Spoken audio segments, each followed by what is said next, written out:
Ra'iisul Wasaaraha Britain Rishi Sunak ayaa waxaa isku shaandhayn ku sameeyey golihiisa wasiirada.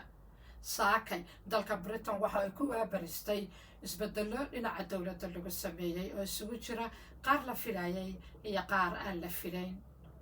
Ra'iisul Wasaare Rishi Sunak ayaa waxa uu cayriyay xogayihiisii arrimaha gudaha Suella Braverman waxaana uu ku bedelay James Cleverly.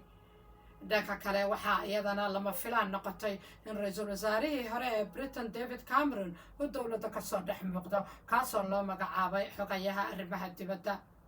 waxaa iyadana xilalkoodii iska casilay dhowr wasiir oo ugu horeeyo Nick Gibbs oo isagu iska casilay wasiirka iskuullada, Neil O'Brien oo isagu ka tagay xilkiisii wasiirka caafimaadka, Will Quince oo isaguna iska casilay xilkii uu ka haya wasaaradda caafimaadka, iyo sidoo kale Jason Norman oo isagu ahaa wasiirka gaadiidka.